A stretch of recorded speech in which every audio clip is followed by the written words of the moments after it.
तो जो चैप्टर हमारे पास है वो है वास्तविक संख्याएं। क्या है?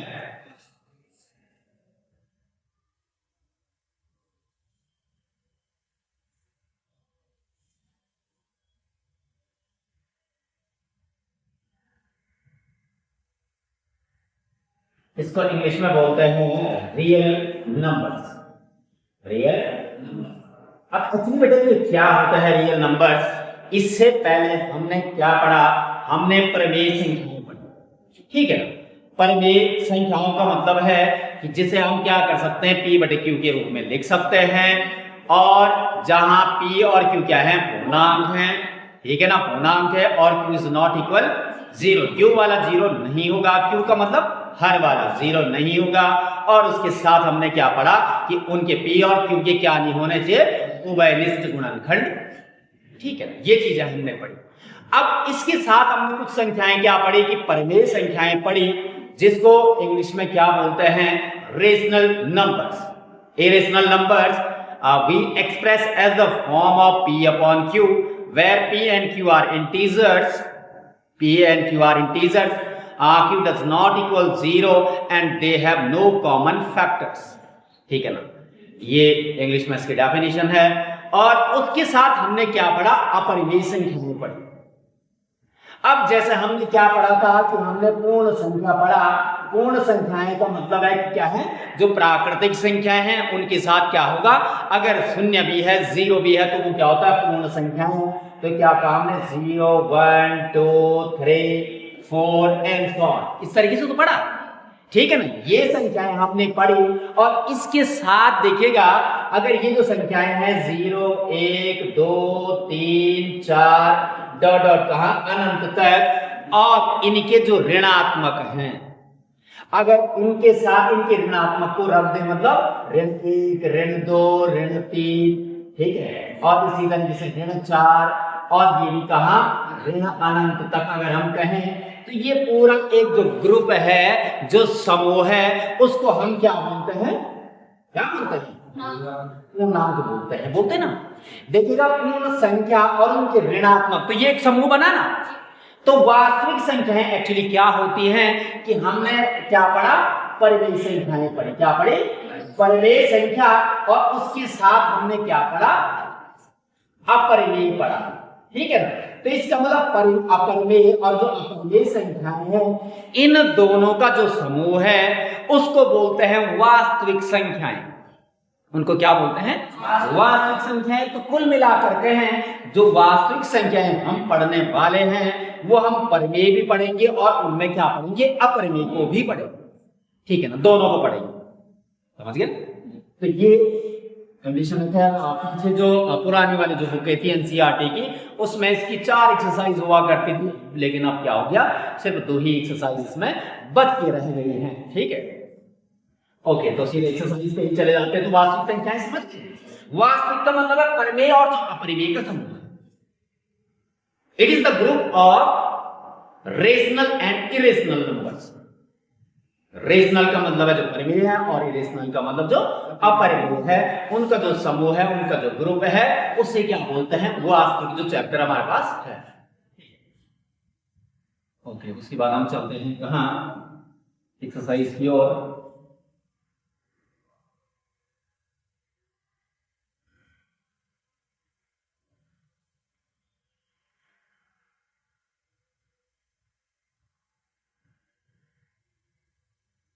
प्रश्नावली 1.1 एक्सरसाइज 1.1। इसमें देखिएगा बेटा क्या आपके पास क्या दिया हुआ, पहला जो प्रश्न है वो किससे है, अभाज्य गुणनखंड से संबंधित है।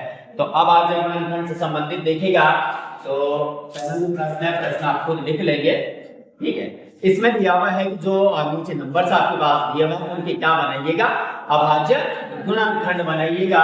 पहले जो क्वेश्चन नंबर जो फर्स्ट है उसका फर्स्ट पार्ट में दिया हुआ है 140, मतलब 140 के हमें क्या बनाने हैं, अभाज्य गुणनखंड। अगर हम उत्तराखंड बोर्ड की बात करें या सीबीएसई की बात करें, तो बेटा वहां पर भी क्वेश्चन आता है, ठीक है ना।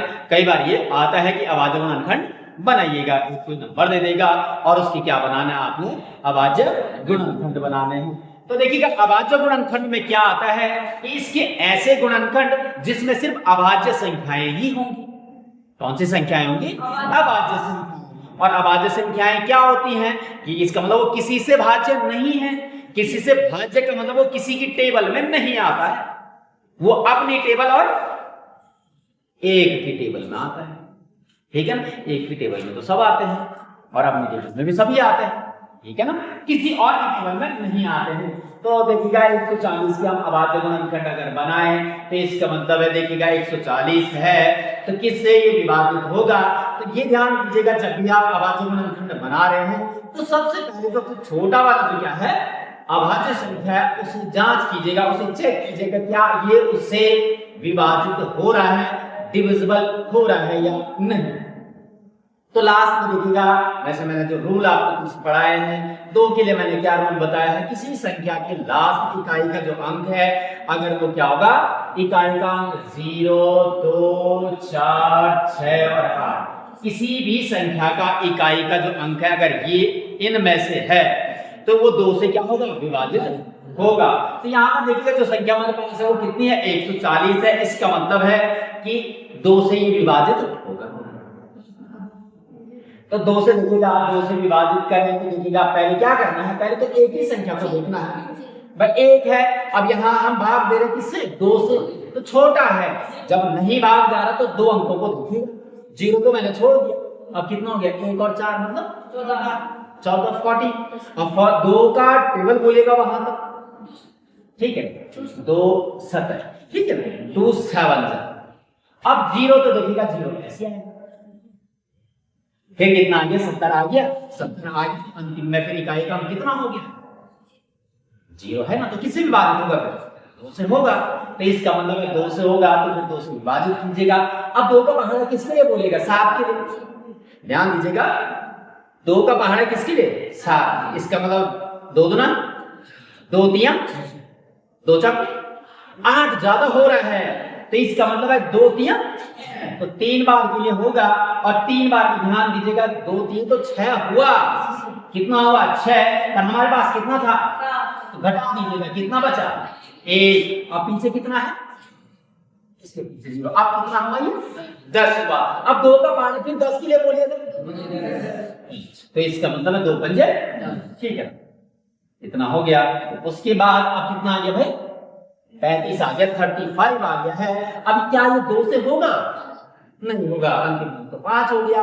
बोला 2 के लिए तो ये होने चाहिए, ठीक है ना, तो यहाँ 5 हो गया, 5 है अंतिम अंक, तो किससे होगा विभाजित, इससे होगा। इसका रूल बताया था मैंने, ठीक है ना, कि ला अंतिम इकाई का क्या होना चाहिए, 0 या यहाँ तो 5 है, तो 5 से होगा, तो 5 से विभाजित होगा तो 5 का पहाड़ा बोलिएगा, 5 का टेबल बोलिएगा, 35 के लिए कितना हो जाएगा, ठीक है ना 5। और 7 जो है, जो 7 है वो क्या है, अभाज्य संख्या है, एक प्राइम नंबर है। इंग्लिश में क्या बोलते हैं, प्राइम नंबर बोलते हैं, एक अभाज्य संख्या है। तो इसका मतलब 7 तो भाई किसी से होगा, 7 से ही होगा, किसी अन्य से तो नहीं होगा।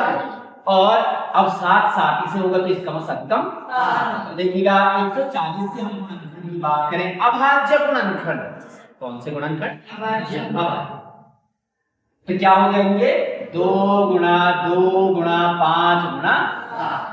हमेशा ध्यान दीजिएगा कि आप जांच भी इसको कर सकते हैं कि देखिएगा इन सबको गुणा करके तो कितना आना चाहिए, 140 ही आना चाहिए, ठीक है, करेक्ट राइट, कर सकते हैं। अब देखिए सबसे मेहनत है कि 2 और 3 को एक साथ रखना, गुणा करने के लिए सबसे सिंपल है 5 और 2 को एक साथ रखने, 5 ना 10 तो अलग हो गया। अब हम 1 2 बचा और 1 7, 2 से तक 1 14 हो गया, 1 10 है, और चलो दशाम की, ठीक है ना। तो इस तरीके से आप जांच भी कर सकते हैं कि जो गुणनखंड आपने बनाए हैं उनको गुणा अगर कर दे तो गुण करने पर वही संख्या होनी चाहिए, ठीक है ना। अगर मान के चलिए नहीं वो संख्या नहीं आ रही है तो आपने जो ये गुणनखंड बनाए हैं वो क्या है, गलत बने, वो क्या बने हैं, गलत। तो आई थिंक पीछे जो दूसरा है, तीसरा है, चौथा है, पांचवा है, कर लेंगे, नॉर्मल है, नहीं होगा तो पूछना, ठीक है, ओके। इसके बाद हम आगे दूसरे प्रश्न पर चलते हैं। सेकंड जो क्वेश्चन दिया हुआ है उसमें क्या दिया हुआ है बेटा, पूर्णांकों के निम्नलिखित युग्मों के एचसीएफ और एलसीएम ज्ञात कीजिए। हमें क्या निकालना है, एचसीएफ और एलसीएम। शायद हम पीछे की क्लास में भी पढ़ चुके हैं और मैंने पढ़ाया भी है पीछे, ठीक है ना, कि एलसीएम और एचसीएफ किस प्रकार से निकाले जाते हैं। तो उसके साथ हमें इसके साथ इसमें क्या दिया हुआ है, इसकी जांच कीजिए कि दो संख्याओं का गुणनफल किसके बराबर, एचसीएफ और एलसीएम के गुणन के बराबर होता है। ये भी हमें जांच करनी है। तो मैंने रिलेशन बताया था ना, संबंध बताया था कि एलसीएम और एचसीएफ का जो गुणन है वो किसके बराबर होता है, दो संख्याओं के गुणन के बराबर होता है। तो उसी को जांच भी करेंगे। यहाँ पर पहला जो क्वेश्चन दिया हुआ है क्वेश्चन नंबर 2 और इसका फर्स्ट इज 26 एंड या और दूसरा कितना है, मैं इसकी तो फिर वही आवाज आने चाहिए, ठीक है।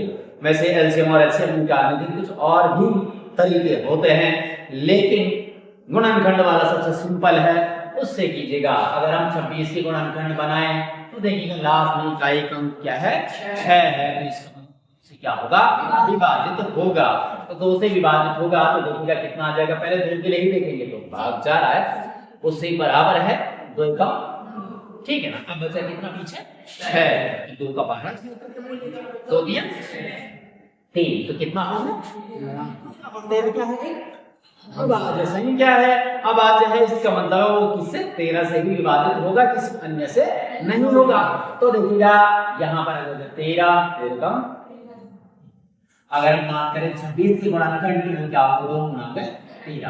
अब बात करें 91 की तो इसका मतलब है किससे विभाजित होगा, भाई इकाई का अंक तो 1 है, 2 0 2 4 6 8 तो है नहीं, इसका मतलब 2 से तो ये नहीं होगा।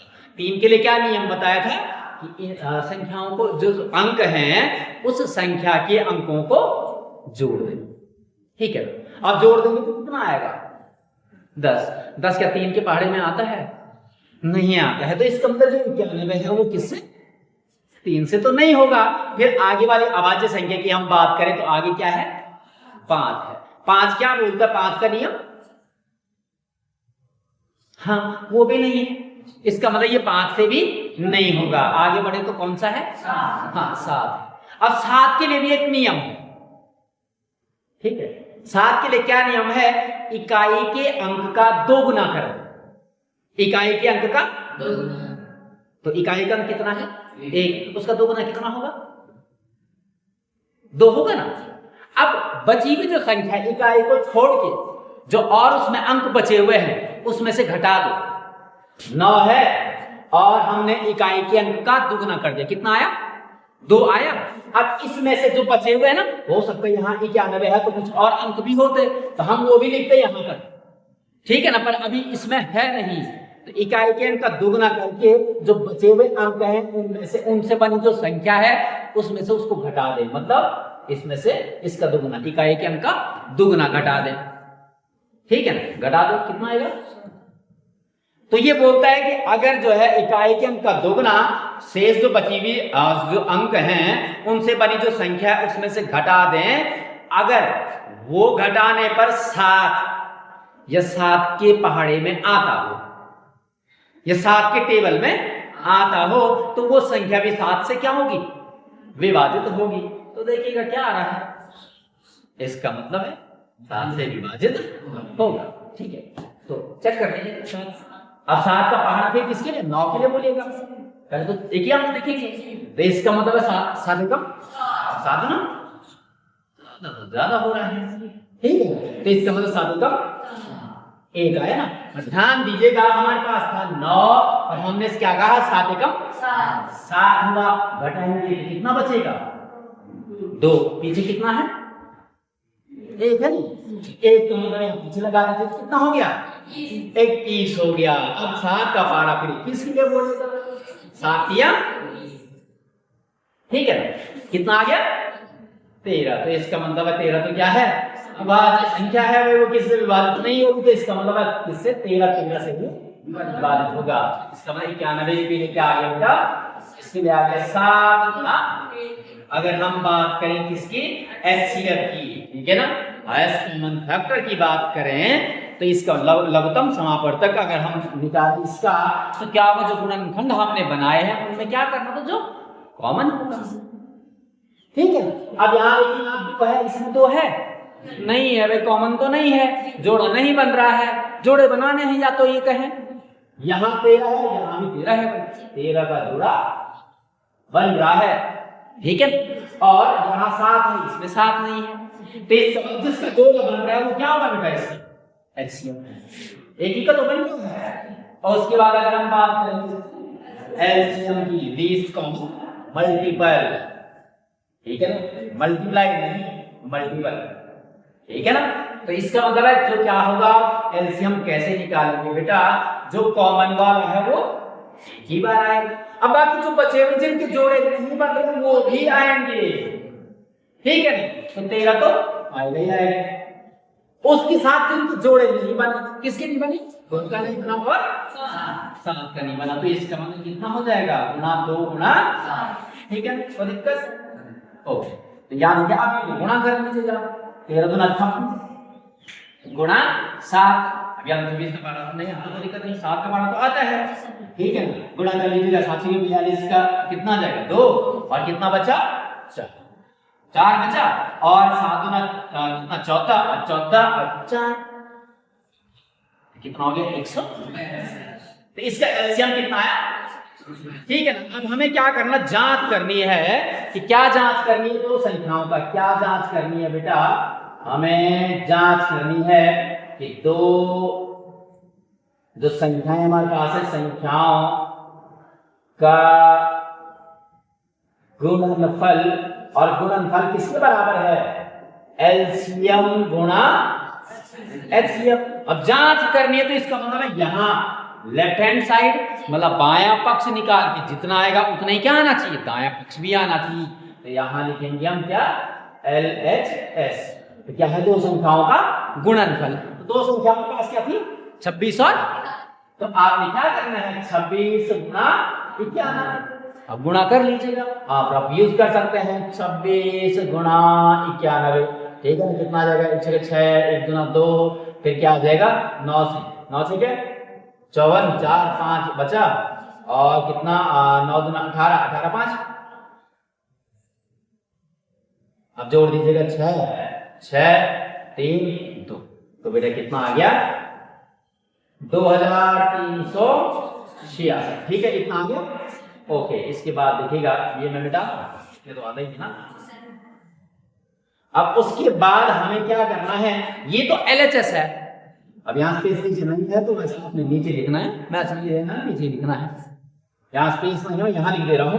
अब RHS निकालना, क्या निकालना है, RHS क्या बोल रहा है, एलसीएम गुणा जो आपने एलसीएम निकाला है उसके साथ क्या कर दो एचसीएफ, तो देखिएगा कितना आ जाएगा, एलसीएम हमारे पास कितना 182 गुणा एचसीएफ है कितना, अब या तो आपको 13 का पढ़ा आना चाहिए, ठीक है ना, नहीं आता तो फिर गुणा कर लीजिएगा कॉलम में, 182 गुणा 13 में से तो आना चाहिए बेटा, ठीक है ना, नहीं आता तो तब के लिए ये है 3 दूना 6 8 या 24 का 4 हाथ से 2 3 एकम 3 और 3 एकम 3 2 5, ठीक है, फिर एकम तो नहीं आएगा, फिर क्या करेंगे 2 1 से गुणा करेंगे 1 दूना 2 और ये कितना 1 18 और 1 एकम, तो बेटा कितना आ जाएगा, ये आ जाएगा 6, यह आ गया 6 8 5 13 का 3 हासिल 1, आगे जुड़ेगा कितना 3, कितना गुणा आ गया 2386, दोनों बराबर आ रहे हैं, तो इसका मतलब इससे ये भी प्रूफ होता है कि हमने जो एलसीएम और एचसीएफ निकाले हैं वो सही हैं, वो सही है। तो इस प्रकार से ऐसे प्रश्न आपको करने हैं, एग्जाम में भी ऐसे यूट्यूब बोर्ड में कई बार ऐसे प्रश्न पूछे जाते हैं 3 नंबर में कि दो संख्याएं आपके पास दी होंगी, अब उनका क्या निकालना, आपको एलसीएम और एचसीएफ निकालना है, और इस प्रकार से ये जो संबंध है इसकी जांच भी आपको करनी है, चलेगा ना, तो दिक्कत किसी को पूछ लीजिएगा भाई, तो दिक्कत तो नहीं है, ओके ठीक है। इसके बाद जो है नोट कीजिएगा इसे।